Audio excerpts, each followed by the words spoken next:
नमस्कार, मैं शंभू कुमार सिंह और आप देख रहे हैं नेशनल दस्तक। आज मनुस्मृति दहन दिवस है। आज पूरे देश के बहुजन और खासकर शोषित वंचित समाज के लोग और वो लोग जिनको वर्ण कुव्यवस्था के नाम पर, जाति कुव्यवस्था के नाम पर स्कूल, कॉलेज, अस्पताल, यूनिवर्सिटी, पावर सेंटर से दूर रखा गया, जिनको पढ़ने की मनाही थी, जिनको संपत्ति की मनाही थी, जो बंधुआ मजदूर बना दिए गए, उसको हम बोलते हैं वर्ण कुव्यवस्था, जाति कुव्यवस्था, मनुवाद कुव्यवस्था, मनुवादी कुव्यवस्था। उसको लोग याद कर रहे हैं। तो सोचिए 1927 में बाबा साहब ने मनुस्मृति जलाई थी, लेकिन आज उससे बहुत ही गंभीर समय है, उससे भी ज्यादा बड़ा संकट है। उस समय मनुवादी कुव्यवस्था थी, जाति कुव्यवस्था थी और मनुस्मृति मात्र एक किताब था जो उनका संहिता था। जो लोग भी इसको धर्म ग्रंथ कह रहे हैं, माफ कीजिएगा, वो गलत बोल रहे हैं। मनुस्मृति धर्म ग्रंथ नहीं था, वो संविधान था उनका, मनुवादियों का, जातिवादियों का, और जो वर्ण कुव्यवस्था बनाए हुए थे कि ये फलाना राज करेगा। इंसान में कोई जाति नहीं होती है, इंसान इंसान होता है, जाति तो जानवरों में होती है। तो ये कुव्यवस्था थी, उसको व्यवस्था मत कहिए। शब्दों का चयन बहुत जरूरी है। और आज के डेट में पता है, लगभग 1927 में बाबा साहब ने संविधान जलाया। अब आजादी को 75 साल हो गए हैं। अब बहुजन समाज को मनुस्मृति से खतरा नहीं है, क्योंकि अब संविधान है। अब मनुस्मृति की जगह लिया है मनु मीडिया ने। इस देश का जो टीवी, अखबार, जो मीडिया है, अब जो मनुवादी हैं वो मीडिया में है, जुडिशियरी में है, कॉलेज यूनिवर्सिटी में है, ब्यूरोक्रेसी में है, बिजनेस में है, स्पोर्ट्स में है, खेल में, और उनके दिमाग में मनुस्मृति है। 13,000 SC ST OBC के बच्चे IIT, IIM और सेंट्रल यूनिवर्सिटी से ड्रॉप आउट कर दिए गए हैं। अब इस बहुजन समाज को सबसे ज्यादा मनु मीडिया से लड़ना पड़ेगा, जो आपको राजनीतिक रूप से नुकसान पहुंचा रहा है, संवैधानिक रूप से नुकसान पहुंचा रहा है, और जो आपको सांस्कृतिक रूप से नुकसान पहुंचा रहा है। इस देश में मनु मीडिया सबसे ज्यादा खतरनाक है। आज मनुस्मृति से भी ज्यादा खतरनाक मनुवादी मीडिया है, जातिवादी मीडिया है। सोचिए मैं क्यों कह रहा हूं। आजादी के 75 साल हो गए, संविधान भी लागू है, राजनीति में भी इस देश के हर समाज के लोग हैं, बिजनेस में भी हर समाज के थोड़े बहुत लोग आ रहे हैं। यहां तक कि हाई कोर्ट, सुप्रीम कोर्ट में भी अब भर्तियां हो रही है। ग्रुप सी, ग्रुप डी में भी नौकरियां हैं, ग्रुप ए में भी नौकरियां, IAS, IPS, इसरो में वैज्ञानिक भी हैं। लेकिन सोचिए इस देश की जो मनुवादी मीडिया है, वहां आज भी दलित, पिछड़ा, आदिवासी और किसान, जाट, गुर्जर, पटेल, मराठा संपादक नहीं है। तो आज के डेट में मनुस्मृति से ज्यादा खतरनाक मनु मीडिया है, और इससे बहुजन समाज को सावधान रहना पड़ेगा। और उसके बाद EVM, वही मनुवादी जो मीडिया, इस देश में एक दिन में गरीबी दूर हो जाएगी अगर मनुवादी मीडिया में गरीबी पर चर्चा हो। इस देश की सरकार को बेरोजगारी दूर करना पड़ेगा अगर मनुवादी मीडिया में बेरोजगारी पर चर्चा हो। इस देश में कॉलेज, यूनिवर्सिटी बनानी पड़ेगी, स्कूल ठीक करना पड़ेगा, सरकारी स्कूलों को बेहतर करना पड़ेगा, सरकारी अस्पताल बेहतर करना पड़ेगा अगर मनुवादी मीडिया में एजेंडा हो। देश को पता तो चले। इस देश में हर कोई सोचता है कि सब अस्पताल जाते हैं, तकलीफें होती हैं, फिर चुप हो जाते हैं, क्योंकि वो अकेले कुछ नहीं कर सकता है। कोई देश तब तक बेहतर नहीं हो सकता है जब उस देश की मीडिया बेहतर ना हो। तो इस देश में अब जो SC ST OBC 90-95% लोगों के का जो दुश्मन है, मुस्लिम समाज का, अल्पसंख्यकों का, वो मनुवादी मीडिया है, जातिवादी मीडिया है। इस देश में दलित, पिछड़े, आदिवासियों के राजनीतिक अधिकारों का जो दुश्मन है वो मनुवादी मीडिया है। और इस देश की तमाम जो प्रॉब्लम्स हैं, चाहे वो स्वास्थ्य की समस्या हो, बेरोजगारी की समस्या हो, गरीबी की समस्या हो, हमारे सेना जो शहीद हो रहे हैं, सबके लिए जिम्मेदार इस देश की मनुवादी मीडिया है। क्योंकि अगर मीडिया अपना काम ठीक से करता और सरकार से सवाल पूछता, तो सरकार 2 मिनट में हर चीज ठीक कर सकती है। सरकार में इतनी ताकत है, भारत सरकार में इतनी ताकत है, भारत की अर्थव्यवस्था इतनी मजबूत है, भारत के लोग इतने अच्छे हैं। लेकिन ये जो मनुवादी मीडिया है, इसमें जो बैठे लोग हैं, उनके दिमाग में मनुस्मृति है, और वो चाहते हैं कि इस देश में सरकारी अस्पताल अच्छा ना हो ताकि प्राइवेट अस्पताल अच्छा हो। इस देश में सरकारी स्कूल अच्छा ना हो ताकि सब लोग पढ़ ना पाए। इस देश में सरकारी अस्पताल अच्छा न हो ताकि सबका इलाज न हो पाए। इस देश के सरकारी स्कूल कॉलेज बर्बाद हो जाए ताकि सब उनके बराबर पढ़ न पाए। इस देश में सरकारी नौकरियां खत्म हो जाए ताकि आरक्षण खत्म हो जाए और SC ST OBC किसान समाज के लोग नौकरी न कर पाए। इस देश में सब लोग बिजनेस न कर पाए और इस देश की सेना मजबूत न हो।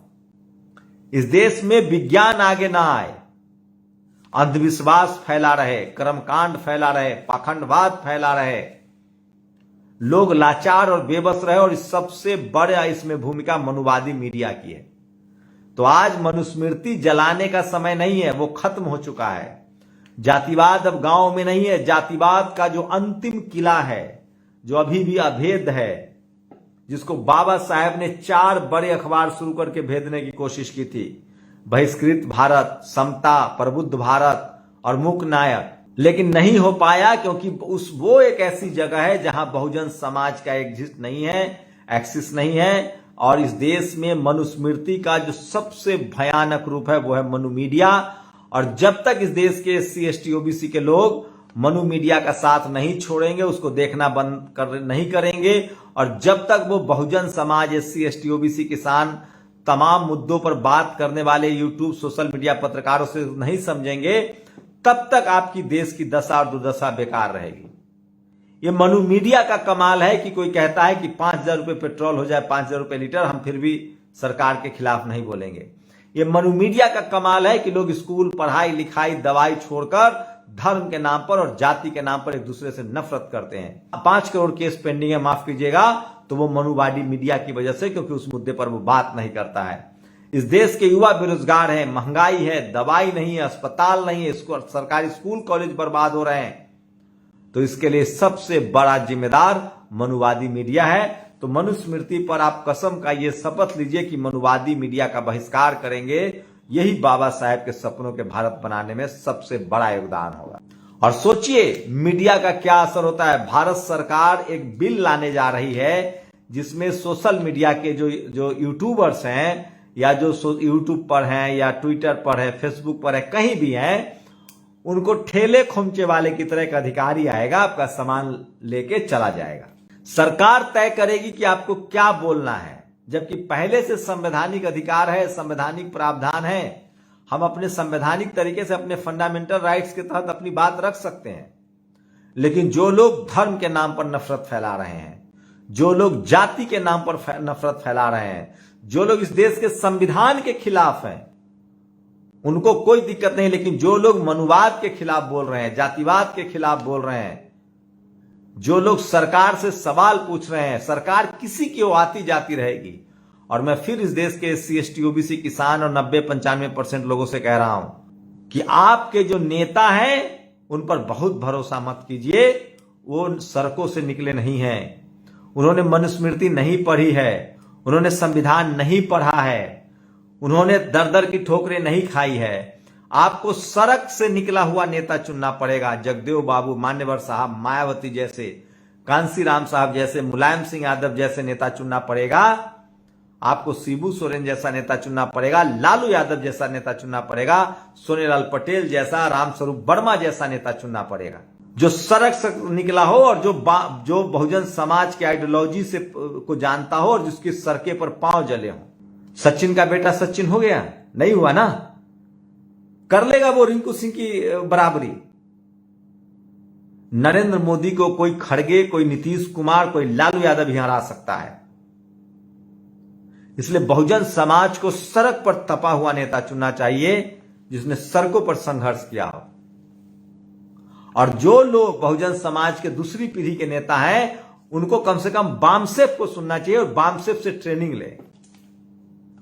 न तो कम से कम संविधान पढ़े, कम से कम मनुवाद को समझे, जातिवाद को समझे।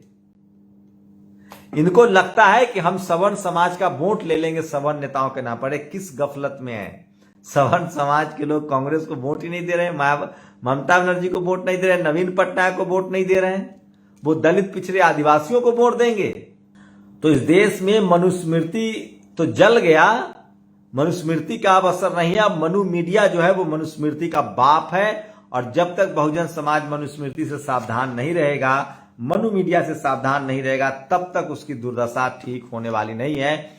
एक दिन टीवी अखबार अगर बहुजनों के पास हो और एक दिन खबर चल जाए ईवीएम के खिलाफ, इस देश में ईवीएम बैन हो जाएगा।